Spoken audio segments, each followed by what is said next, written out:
ba ang ganda ni Madam? Anong pangalan nyo? Ako po. Ako po si Gladys. Gladys. Opo, Gladys Amoyo.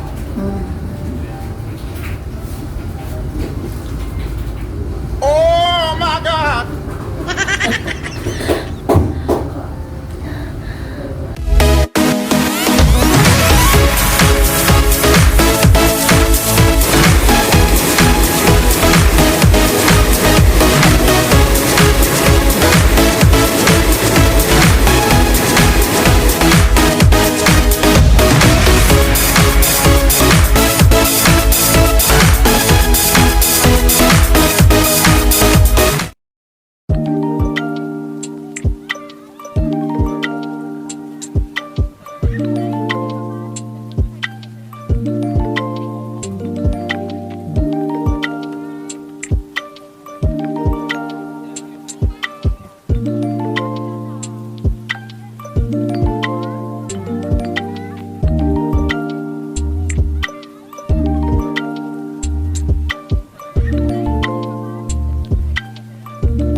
So ngayon guys, nakapasok na tayo dito sa loob ng massage room.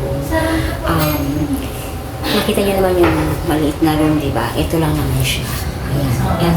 Meron dito isang bed. So dito tayo hihiga. Ayan. And then yung gamit ko pala ay pinalagay doon sa ilalim ng bed. Ayan. Pasensya na kung sige po. Okay na po, ma'am? Opo, okay po. Ay, Kung hindi ma- na kayo nakabilis na kagabi. Agabi po ako, sandali. Dumating si Ma'am. Ano pa ang pangalan niyo? Belen po. Okay, si Ate Belen, siya po yung magmamassage sa akin. Yes. Okay. So guys, pasensya na kung tahimik lang ang boses natin kasi bawal ang maingay. So pinayagan ako ni Sir Enzo na mag-conduct ng vlog. So ma'am, ano pangalan niyo, ma'am? Belen Acuña po. Si Ma'am Belen ako niya. Sus ko po, nakakalimutan. May amnesia na ata ang mata. So Ma'am Belen, gano'n ka nakatagal dito na nagmamassage? Dito po, bali po, sa kanila rin po mga brands, pero 2015 po. Okay, 2015 ka nag-start. Okay. So ito lang yung kinabubuhay mo. Okay. Okay. So Ma'am Belen, ilang taon na po kayo? 64 ho. Oh, 64. So, senior na si Ate Belen or si Ma'am Belen. So, di ba, kahit walang edad-edad yan, basta as long as kaya mo magtrabaho, go ka lang ng go para sa iyong family. So, ang vibes massage po, may idea po ba kayo kung gano'n na ito katagal? 31 years po. Oh, Anniversary po kami noong 17. Okay. Yes po. So, si Vibes Massage, marami ba siyang branches? Marami po, nasa 60 plus. 60 plus branches. So, ibig sabihin, stable na itong company, itong massage, massage therapy sa Yes. Okay. So, sa masahe po, ano ba yung kinakandak nyo? Kagaya ako, meron kasi akong dinadamdam na back pain. Opo. Oo, tapos, more on kamay ba ang gamit mo? Yes po. Hagod. Hagod at kamay. Opo. Kasi yung iba, may mga machine ginagamit. Opo. Tapos yung iba naman kamay. So, ano yung mas effective? Para po sa akin, ma'am, dahil sa taong ko rito sa pagmamasahe po, 28 years na po ako ganito, ay mas effective po sa akin yung kamay kasi talagang nakakapa. Oo, kasi pagka iba talaga yung yung dating ng Opo. masahe ng kamay compared Opo. sa mga machine Opo, ma'am. di ba? Kasi naranasan ko yung machine based, pero tatry naman natin ngayon yung ano ba yung kaibahan ng pagkamay ang gamit. O, di ba? Ayan. So, Ma'am Belen, mag-start na po ba tayo? Yan, pagmamassage. So, yun guys. Ito na po ang pinakahihintay natin. Okay guys, so here's the bed. Mapapansin nyo po, meron dyang butas. Diyan ko po ilulusot yung aking muka. Yung muka ni Madam na pagkaganda-ganda. O, diba? Sabay tapo ng muka. Sisimulan na natin ating pagmamassage. Ayan. So, start na si Madam. O, diba? Hubot-hubat. Oh my God!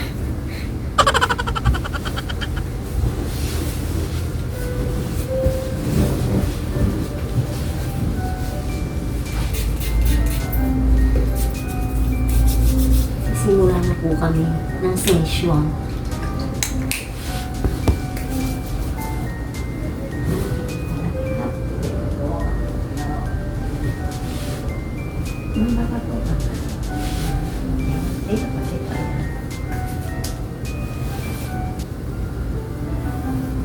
Anong tawag sa ganyang massage? Ano ito? Swedish. Swedish. Ano po yun mami? Ano yung apat na combination po?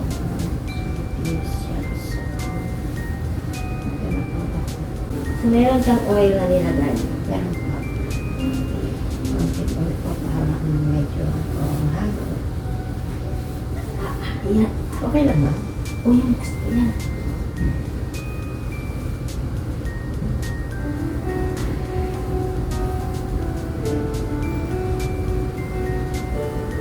Ayan.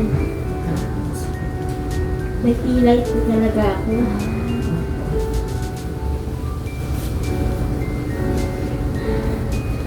Guys, ang tawag dyan ay Swedish massage. Opo. Ayan, ayan. Ang tagal ko na iniinda to eh.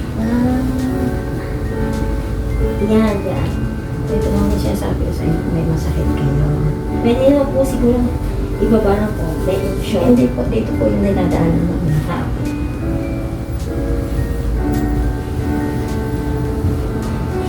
Kaya lang po yan ay bali extra kung ginagawa. Ibig sabihin, hindi ko yan para lang vibes. Kaya lang pagka ako kinakailangan kong gawin ko, ginagawa ko po yun.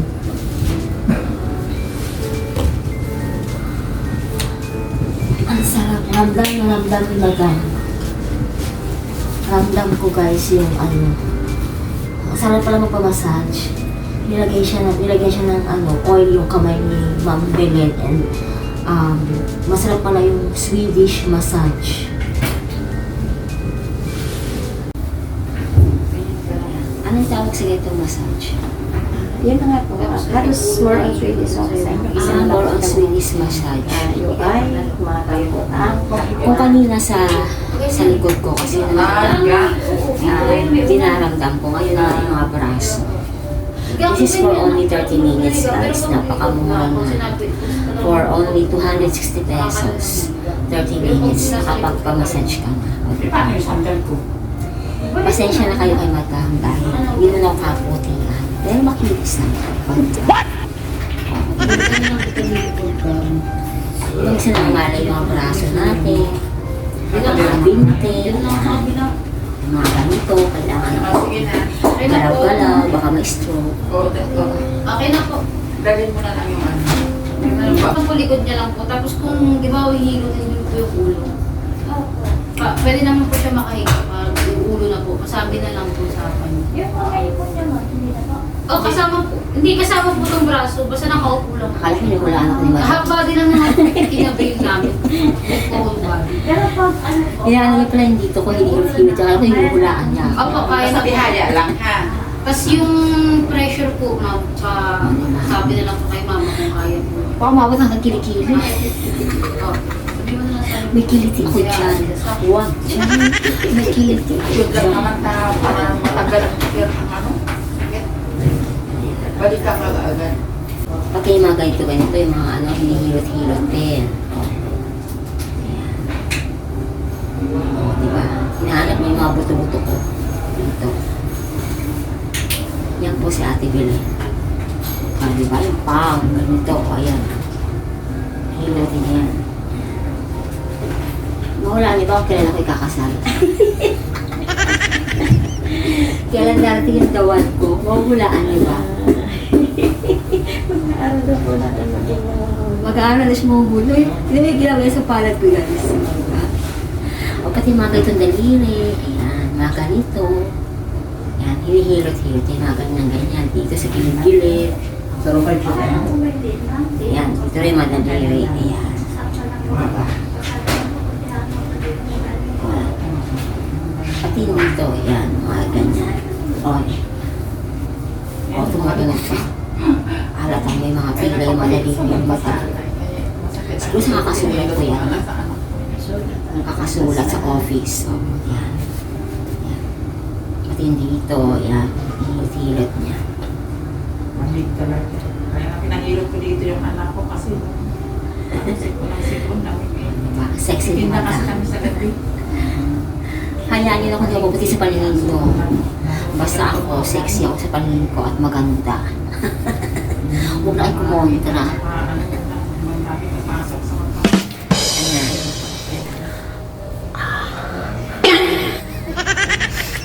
Ano ka madam, feeling mo niroromansa ka?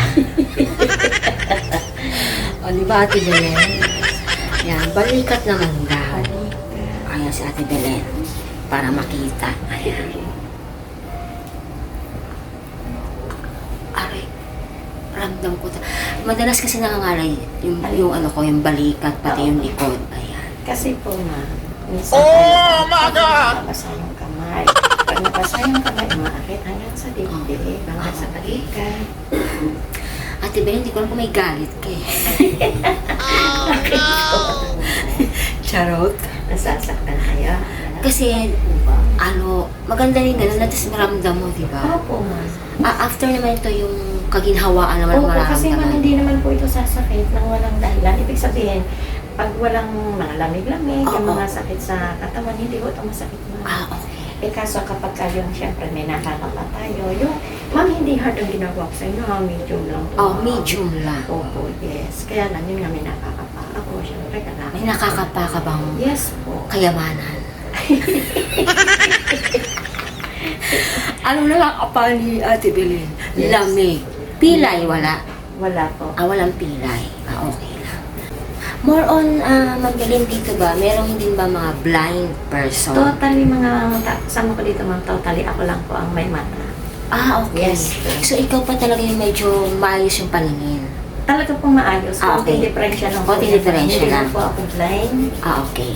Pero yung the rest na ibang kasama mo ay mga blind? Totally po sila. Merong aninag na aninag lang. Ah, okay. So, yun yung kanila ikinabubuhay, yung pagmamassage mo, Opo. diba? Kasi diba, kaya guys, kung may makita kayo mga blind person na nagmamassage, try nyo magpamassage sa kanila.